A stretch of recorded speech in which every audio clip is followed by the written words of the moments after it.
Hello बच्चों, कैसे हैं आप लोग। लास्ट के वीडियो लेक्चर में मैंने आपको सेल्फ का first aspect that was self esteem explain किया था।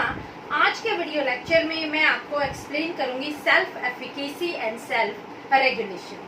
क्या होती है सेल्फ एफिकेसी?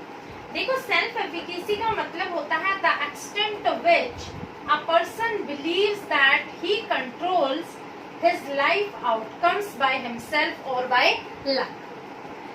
एक डिजायर्ड आउटकम के लिए किस एक्सटेंट तक एक पर्सन अपने आप को रिस्पॉन्सिबल ठहराता है, किस एक्सटेंट तक वो दूसरों को रिस्पॉन्सिबल ठहराता है, अपने भाग्य को रिस्पॉन्सिबल ठहराता है, अपनी डेस्टिनी को रिस्पॉन्सिबल ठहराता है, अपने गॉड को रिस्पॉन्सिबल ठहराता है। अगर एक पर्सन डिजायर्ड आउटकम के लिए अपने आप को जिम्मेवार मानता है, जो भी वो कोई काम करता है, अगर उसको फेलियर एक्सेप्ट होता है तो उसको वो अपनी गलती मानता है, अपने आप को जिम्मेवार ठहराता है कि ये जो फेलियर हुआ है ये मेरी वजह से हुआ है, तो उस पर्सन की हाई सेल्फ एफिकेसी होती है। अगर पर्सन दूसरों को अपने फेलियर के लिए जिम्मेवार ठहराता है, वो कहता है कि मेरी तो किस्मत में यही था, मेरे तो भाग्य में ऐसा ही लिखा था, भगवान ने मेरा साथ नहीं दिया, जो कुछ हुआ है वो दूसरों पर थोपता है, तो ये person low self efficacy deserve करता है। जिस पर्सन की हाई सेल्फ एफिकेसी होगी उसके अंदर एबिलिटी होगी कि वो अपने ऊपर बिलीव करे। उसे पता होता है कि मेरे अंदर वो पावर है, वो एबिलिटी है कि मैं कुछ अच्छा कर सकता हूँ। उसे अपनी एबिलिटी पर भरोसा होता है।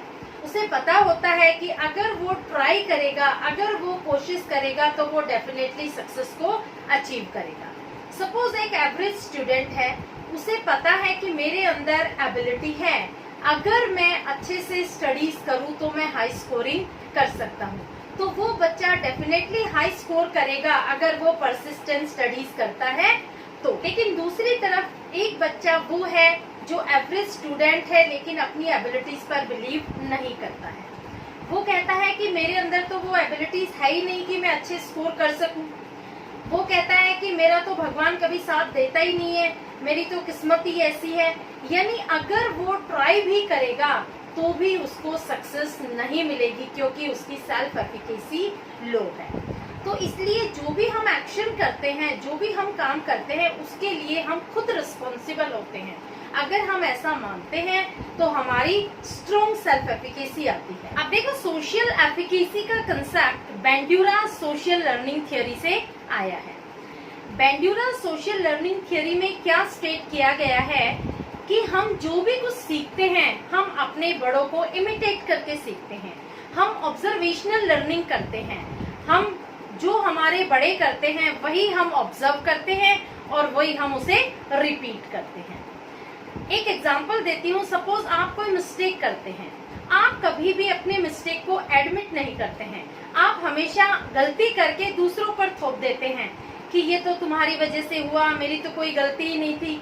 तो आपके जो छोटे भाई बहन आपको ऑब्जर्व करते हैं, जब वो कभी गलती करते हैं तो वो भी सेम बिहेवियर रिपीट करेंगे, वो भी अपनी गलती को एक्सेप्ट नहीं करेंगे। ये हमेशा ऑब्जर्वेशनल लर्निंग में होता है क्योंकि जैसा बड़े करते हैं वैसा ही बच्चे करते हैं। तो बेंड्यूरा ऑब्जर्वेशनल लर्निंग में क्या है कि behaviour is learned by observing and imitating others.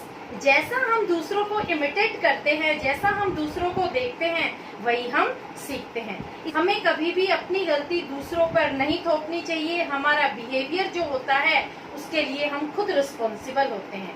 अगर हमारी कोई गलती हो जाती है तो हमें उसको मॉडिफाई करना चाहिए, ना कि दूसरों पर उसे थोप देना चाहिए कि तुम्हारी वजह से मेरा ये रिजल्ट आया, मुझे जो नेगेटिव मार्किंग मिली है वो तुम्हारी वजह से मिली है। हमें ऐसे कभी नहीं करना चाहिए। क्लियर?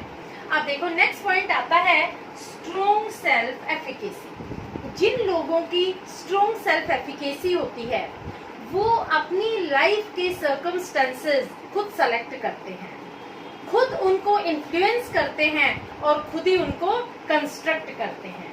इसलिए ये पॉइंट बहुत इंपॉर्टेंट है। जिन लोगों की स्ट्रॉन्ग सेल्फ एफिकेसी होती है वो कंस्ट्रक्ट करते हैं, सेलेक्ट करते हैं, इन्फ्लुएंस करते हैं the circumstances of their own life. अब देखो, हाई सेल्फ एफिकेसी बनाने में पेरेंट्स का, सोसाइटी का और हमारे पॉजिटिव एक्सपीरियंसेस होते हैं, उनका लीड रोल होता है, क्योंकि ये हमें एक पॉजिटिव मॉडल प्रेजेंट करते हैं। जब बच्चे के अंदर सेल्फ एफिकेसी डेवलप की जाती है, उसी पीरियड में एक पॉजिटिव मॉडल उनके सामने प्रेजेंट किया जाता है ताकि उनकी भी स्ट्रॉन्ग सेल्फ एफिकेसी बन जाए। तो ये तीनों पॉइंट भी बहुत इंपॉर्टेंट है कि हमारी स्ट्रॉन्ग सेल्फ एफिकेसी बनाने में हमारे पेरेंट्स, हमारे पॉजिटिव एक्सपीरियंसेस और हमारी सोसाइटी का लीड रोल होता है। Next point is self regulation. क्या होता है सेल्फ रेगुलेशन? सेल्फ रेगुलेशन एक ऐसी एबिलिटी होती है जिसमें हम अपने बिहेवियर को मॉनिटर करते हैं, हम अपने बिहेवियर को ऑर्गेनाइज करते हैं, हम अपने इमोशंस पर कंट्रोल रखते हैं। हमें पता होता है कि किस तरह की सिचुएशन में हमें कैसे बिहेव करना चाहिए। हम अपने बिहेवियर को मॉडिफाई कर सकते हैं, हम सिचुएशन के अकॉर्डिंग, डिमांड के अकॉर्डिंग एक्ट करते हैं। तो हम क्या लिखेंगे? This is the ability to organise, monitor our own behaviour. Next point is will power. Will power में क्या होता है कि as human being we can control, we can modify our behaviour as per circumstances. जैसा हम चाहते हैं वैसा हम कर सकते हैं। विल पावर में हम अपने बिहेवियर को मॉडिफाई कर सकते हैं, हम अपने बिहेवियर को चेंज कर सकते हैं, जो हम सोचते हैं वो हम कर सकते हैं। तो विल पावर में हम क्या लिखेंगे? Control our behaviour the way we want. जिस तरीके से हम सोचते हैं, जिस तरीके से हम चाहते हैं, उसी तरीके से हम एक्ट कर सकते हैं, क्योंकि हमारी विल पावर स्ट्रोंग है। अब देखो, अगर हमारी विल पावर स्ट्रोंग है तो हमारा सेल्फ कंट्रोल भी ज्यादा होगा। सेल्फ कंट्रोल का मतलब क्या होता है कि आप अपने ऊपर कंट्रोल कैसे करते हैं, आप अपने इमोशंस को कैसे कंट्रोल करते हैं, आप अपने गुस्से को कैसे कंट्रोल करते हैं। हम ये सीखते हैं कि हमें अपनी नीड्स को कैसे कंट्रोल करना है और हमें सिचुएशन के अकॉर्डिंग कैसे एक्ट करना है। हम व्रत करते हैं, तो व्रत में क्या होता है? व्रत में हम खाना नहीं खाते, तो सिचुएशन की यही डिमांड है कि हम खाना नहीं खाएंगे, लेकिन नीड क्या है? हमारी बॉडी की रिक्वायरमेंट है कि हमें खाना खाना चाहिए क्योंकि उससे एनर्जी गेन होती है, लेकिन हमने कंट्रोल किया है अपने खाने पर क्योंकि ये सिचुएशन की डिमांड है कि हमें व्रत में खाना नहीं खाना चाहिए। तो हमने अपने ग्रेटिफिकेशन, यानी हमें जो खाने से सेटिस्फैक्शन मिलने वाला है उसको हमने डिले कर दिया। खाना तो हम खाएंगे लेकिन देर से खाएंगे, यानी जब हम व्रत खोलेंगे तो हमें एक ग्रेट सेटिस्फैक्शन मिलेगा। तो सेल्फ कंट्रोलिंग में क्या होता है कि हमारे जो लॉन्ग टर्म गोल्स होते हैं उन्हें हम इजिली अचीव करना सीख जाते हैं, हमारी कंट्रोलिंग पावर इंक्रीज हो जाती है। Clear? Next point is there are 3 techniques of self control. देखो, सेल्फ कंट्रोल हमें कैसे करना है उसकी 3 टेक्निक दी गई है। पहली है ऑब्जर्वेशन ऑफ ऑन बिहेवियर। हम जब भी कंट्रोलिंग करते हैं तो हम अपने बिहेवियर को खुद ऑब्जर्व करते हैं, अपने बिहेवियर के लिए हम खुद रिस्पॉन्सिबल होते हैं।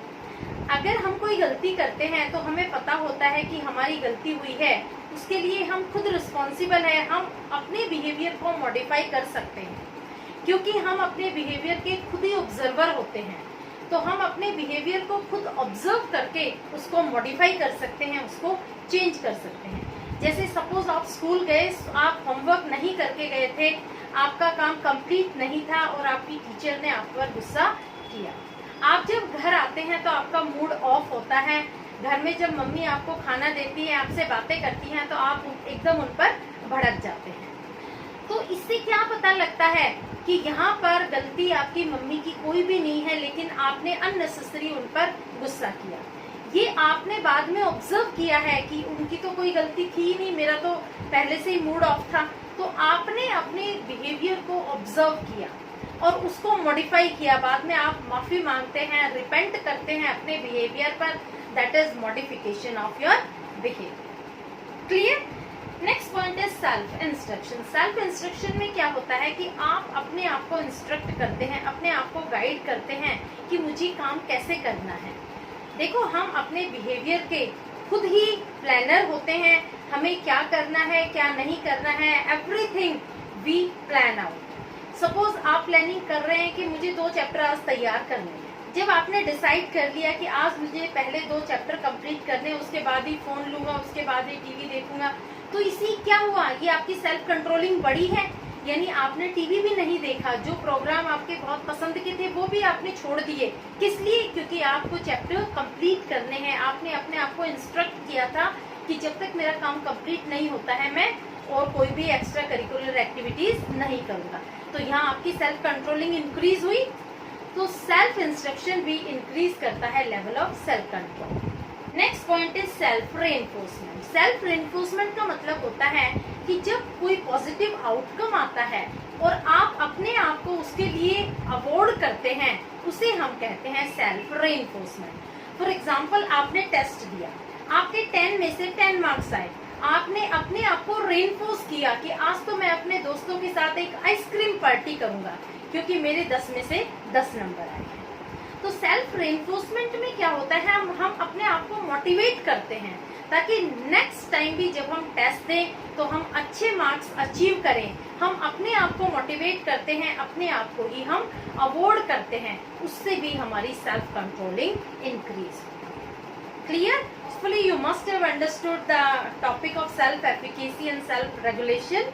अगर आपको ये टॉपिक अच्छे से समझ में आया तो आप मेरे चैनल को लाइक, सब्सक्राइब एंड शेयर जरूर करना।